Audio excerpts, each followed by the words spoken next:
नमस्ते दोस्तों, आज आपका फिर से स्वागत है सुपर यूनिवर्स में। अगर आपको हमारे इस यूनिवर्स की सभी वीडियो देखनी है तो मैंने इसकी एक प्लेलिस्ट बनाई है जिसकी लिंक मैं डिस्क्रिप्शन में डाल दी है, जिसे आप जरूर चेकआउट करें। और अभी इस यूनिवर्स का ये फेज़ 1 चल रहा है और ये फेज़ 1 की 7th मूवी है जिसका नाम है अस्त्र वॉर द परम अस्त्र युद्ध। ये एक अवेंजर्स टाइप मूवी है और इस मूवी की स्टार कास्ट में है मिथुन चक्रवर्ती जो परम अस्त्र का किरदार है, और काल अस्त्र जो रणबीर कपूर का किरदार है इस टीम को लीड कर रहे हैं।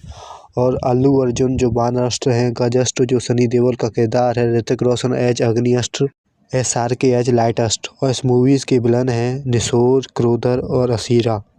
रश्मिका मंदाना जो असीरा का किरदार निभा रही है, अक्षय खन्ना जो निशोर का किरदार है, और विजय सेतुपति जो क्रोधर का किरदार निभा रहे हैं। और ये कहानी अब शुरू होती है जब सृष्टि में के आरंभ के एक ऐसा अस्त्र बना था जो किसी तत्व का नहीं था, न आग, न जल, न समय, न प्रकाश। वह अस्त्र था परम अस्त्र जो सभी अस्त्र का संतुलन बनाता था, और ये अगर गलत हाथों में गया तो सभी अस्त्र का अंत तय है। इसी दौरान परम अस्त्र को पाने के लिए एक अस्त्र वह शुरू होने वाली थी जब एक गुप्त स्थान में कमल हसन का किरदार जो रुद्रांश है और रणबीर कपूर जो काल अस्त्र है। रुद्रांश कहता है समय आ गया है, अब अस्त्रराज को अकेले नहीं लड़ेंगे। एक एक कर अस्त्रराज जागते हैं और कहते हैं वानर अस्त्र, अग्नि अस्त्र, लाइट अस्त्र और गज अस्त्र।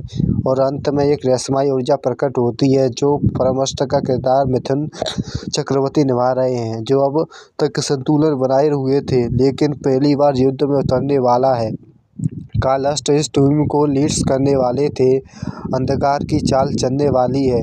और दूसरी ओर असुरों का गुप्त कक्ष जो निशोर, क्रोधर और असीरा का है, वे एक साथ खड़े हैं। उनका लक्ष्य साफ है कि परम अस्त्र को पकड़ो और अपने असली नेता को दो ताकि वह सभी अस्त्रराज को खत्म कर सके। निशोर योजना बनाता है, क्रोधर गुस्से में शहर जलाने की तैयार है, असीरा बिजली और आसमान को हथियार बनाती है।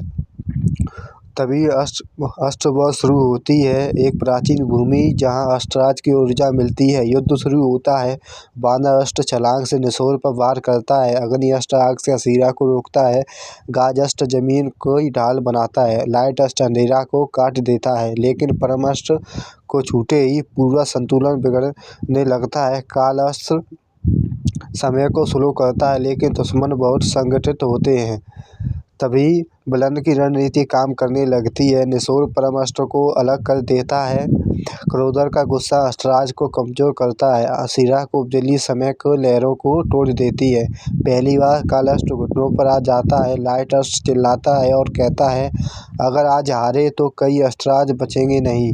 तभी टीम लगभग हार चुकी होती है। अचानक आसमान बदलता है, समुद्र की गूंज सुनाई देती है और बादल फटते हैं। तभी एंट्री होती है जल अस्त्र की जो विजय थालापति का किरदार है। समय उठ खड़ा होता है, बिजली पानी में घुल जाती है, काल अस्त्र उठता है और कहता है अब टीम पूरी है। उसी दौरान काल अस्त्र असीरा को बिजली की डुबो देता है। बानर और गज मिलकर निशोर को जकड़ते हैं, लाइट क्रोधर के क्रोध को शांत करता है, अग्नि अस्त्र परम अस्त्र की रक्षा करता है और परम अस्त्र स्वयं सक्रिय होता है। और परम अस्त्र की आवाज़ आती है और कहता है मैं विनाश के लिए नहीं बना, मैं संतुलन हूँ। विलन्स पीछे हटने लगते हैं, वे परम अस्त्र को लेने नहीं पाते। काल अस्त्र आखिरी आदेश देता है और कहता है उन्हें मारो नहीं, युद्ध खत्म करो। विलन हार मान लेते हैं। अस्त्रराज एक साथ खड़े हैं। काल अस्त्र कहता है ये सिर्फ जीत नहीं, ये शुरुआत है। रुद्रांश कहता है और ये सुपर अस्त्र यूनिवर्स की भी शुरुआत बन चुकी है। और यहाँ पर वह अस्त्रराज जीत जाते हैं और ये कहानी यहीं पर ख़त्म होती है। और इस कहानी का पोस्ट क्रेडिट सीन है, जो पहला सीन है, एक प्राचीन गुफा में एक विशाल बैल की परछाई दिखाई देती है जो नंदी अस्त्र है। धरती कांपती है और लिखा आता है पावर अवेकन्स। और इस मूवी का पोस्ट क्रेडिट सीन दूसरा है, एक अंधेरे कक्ष में निशोर, क्रोधर और असीरा घुटनों पर खड़े हैं। अनदेखा लीडर सिंहासन पर बैठा है और वे कहते हैं हमें माफ़ कर दीजिए, परम अस्त्र नहीं मिला। लीडर शांति से बोलता है कोई बात नहीं। फिर वह मुस्कुराता है और कहता है एक एक करके जाओ, मुख्य अस्त्रराज को नहीं उनके शिष्यों को मारो। और ये कहानी यहीं पर ख़त्म होती है। ये कहानी अगर आपको अच्छी लगी तो हमें सब्सक्राइब करें और thank you for watching the super अस्त्र यूनिवर्स।